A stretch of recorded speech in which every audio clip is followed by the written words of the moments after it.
ಬ್ಯಾಂಕ್ಗಳಿಂದ ಲೆಕ್ಕ ಕೋರಿ ವಿಜಯ್ ಮಲ್ಯ ಅರ್ಜಿಯನ್ನ ಸಲ್ಲಿಸಿದ್ದಾರೆ. ಹೈಕೋರ್ಟ್ನಲ್ಲಿ ವಿಜಯ್ ಮಲ್ಯ ಅರ್ಜಿಯ ವಿಚಾರಣೆ ನಡೀತಾ ಇದೆ. ವಿಜಯ್ ಮಲ್ಯ ಪರ ವಕೀಲ ಸಜ್ಜನ್ ಪೂವಯ್ಯ ವಾದವನ್ನ ಮಂಡಿಸ್ತಾ ಇದ್ದಾರೆ. ಬ್ಯಾಂಕ್ಗಳಿಂದ ಲೆಕ್ಕವನ್ನ ಕೋರಿದ್ದಾರೆ ವಿಜಯ್ ಮಲ್ಯ ಅವರು.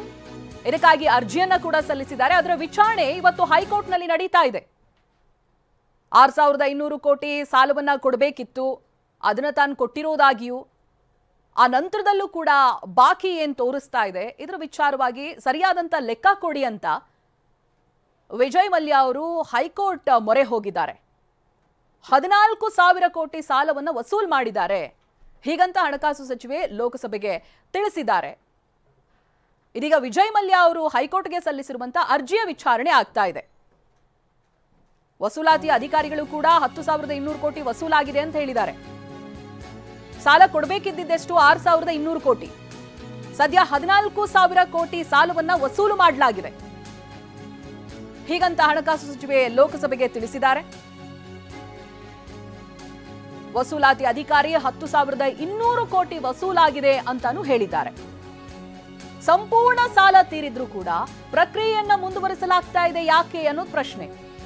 ಹೀಗಾಗಿ ಲೆಕ್ಕಪತ್ರ ನೀಡುವಂತೆ ಮನವಿಯನ್ನ ಮಾಡಲಾಗ್ತಾ ಇದೆ. ವಸೂಲಿಯಾದ ಲೆಕ್ಕಪತ್ರವನ್ನ ನೀಡಿ ಅಂತ ಮನವಿಯನ್ನ ಮಾಡಿಕೊಂಡಿದ್ದಾರೆ. ಕೋರ್ಟ್ ಮೆಟ್ಟಿಲೇರಿದ್ದಾರೆ ವಿಜಯ್ ಮಲ್ಯ. ಈ ಬಗ್ಗೆ ಡೀಟೇಲ್ಸ್ ಅನ್ನ ಪಡೆದುಕೊಳ್ತಾ ಹೋಗ್ತೀನಿ. ಪ್ರತಿನಿಧಿ ರಮೇಶ್ ನಮ್ಮ ಜೊತೆಗೆ ಲೈವ್ ನಲ್ಲಿ ಜಾಯ್ನ್ ಆಗ್ತಾ ಇದ್ದಾರೆ. ರಮೇಶ್, ಇದೀಗ ಅವರುಗಳು ಹೇಳುವಂತ ಪ್ರಕಾರ ಇದ್ದಿರುವಂತ ಸಾಲ ಎಷ್ಟು ವಸೂಲಿ ಆಗಿರೋದು ಅದರ ಡಬಲ್ ಇದ್ರೂ ಕೂಡ ಇನ್ನೂ ಕೂಡ ಅದು ಪೂರ್ಣ ಆಗ್ತಾ ಇಲ್ಲ ಅನ್ನೋದಾಗಿ ಹೈಕೋರ್ಟ್ಗೆ ಅರ್ಜಿಯನ್ನ ಹಾಕಿದ್ದಾರೆ. ಯಾವ ರೀತಿಯಾಗಿ ವಾದ ಪ್ರತಿವಾದಗಳು ನಡೀತಾ ಇದೆ ಅಂತ ರಮೇಶ್? ಚೈತ್ರ, 2016ರಿಂದ ವಿಜಯ್ ಮಲ್ಯ ಲಂಡನ್ಗೆ ಹೋಗಿದ್ದಾರೆ. ಭಾರತದಿಂದ ಅವರು ಬೇರೆ ದೇಶಕ್ಕೆ ಹೋಗಿ ನೆಲೆಸಿದ್ದಾರೆ. ಈಗ ಅವ್ರ ವಿರುದ್ಧ ರಿಕವರಿ ಪ್ರಕ್ರಿಯೆ ನಡೀತಾ ಇತ್ತು. 2009ರಿಂದಲೇ ಬೆಂಗಳೂರಿನ ಡೆಟ್ ರಿಕವರಿ ಟ್ರಿಬ್ಯುನಲ್ ಆದೇಶ ಕೊಟ್ಟಿತ್ತು. 6,200 ಕೋಟಿ ಅವರಿಂದ ರಿಕವರಿ ಆಗಬೇಕು ಅಂತೇಳಿ ಆದೇಶವನ್ನು ಕೊಟ್ಟಿತ್ತು.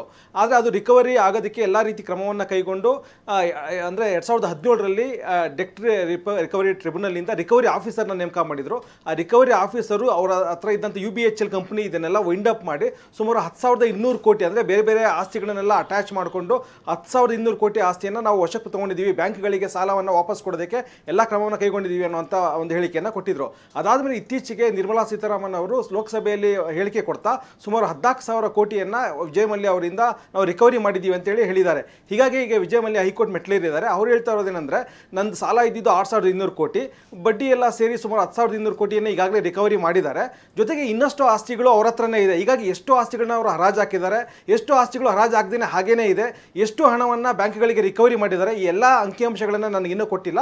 ಹೀಗಾಗಿ ಎಲ್ಲದರ ಲೆಕ್ಕಪತ್ರವನ್ನು ಕೊಡಬೇಕು, ಎಲ್ಲದರ ಅಕೌಂಟ್ಸನ್ನು ಕೊಡಬೇಕು ತನಗೆ ಅಂತೇಳಿ ಈ ಒಂದು ಅರ್ಜಿಯನ್ನು ಕೊಟ್ಟಿದ್ದಾರೆ. ಒಂದು ವೇಳೆ ಎಲ್ಲ ಒಂದು ಸಾಲವನ್ನು ವಾಪಸ್ ತೊಗೊಂಡಿದ್ರೆ ಅವರು ನನ್ನ ಕಂಪ್ನಿಗಳು ಅಂದರೆ UBHL ಮತ್ತು ಬೇರೆ ಕಂಪ್ನಿಗಳೇನಿದೆ ಅದನ್ನು ರಿಕವರಿ ಮಾಡೋದಕ್ಕೆ, ಅದನ್ನು ಮತ್ತೆ ಅಂದರೆ ಈಗ ಅದು ಮುಚ್ಚಿರೋದ್ರಿಂದ ಅದನ್ನು ವೈಂಡ್ ಅಪ್ ಮಾಡಿರೋದ್ರಿಂದ ಮತ್ತೆ ಅದನ್ನು ಪುನರ್ಸ್ಥಾಪನೆ ಮಾಡೋದಕ್ಕೆ ಅವಕಾಶ ಕೊಡೋದಕ್ಕೆ ಮನವಿ ಮಾಡಿದ್ದಾರೆ. ಹೀಗಾಗಿ ಹೈಕೋರ್ಟ್ ಈಗ ಪ್ರತಿವಾದಿ ಬ್ಯಾಂಕ್ಗಳಿಗೆ ನೋಟಿಸನ್ನು ಜಾರಿ ಮಾಡಿದೆ.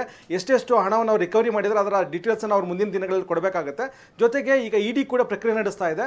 ಹೀಗಾಗಿ ರಿಕವರಿ ಆಫೀಸರ್ ಕೂಡ ಇದಕ್ಕೆ ಸಂಬಂಧಪಟ್ಟಂತೆ ಹೈಕೋರ್ಟ್ಗೆ ಒಂದು ಲೆಕ್ಕಪತ್ರವನ್ನು ಕೊಡಬೇಕಾಗುತ್ತೆ. ಅದಾದಮೇಲೆ ಹೈಕೋರ್ಟ್ ಇದಕ್ಕೆ ಸಂಬಂಧಪಟ್ಟಂತೆ ಸೂಕ್ತ ಆದೇಶವನ್ನು ಕೊಡುತ್ತೆ. Chaitra, yes, thank you Ramesh ಮಾಹಿತಿಗಾಗಿ.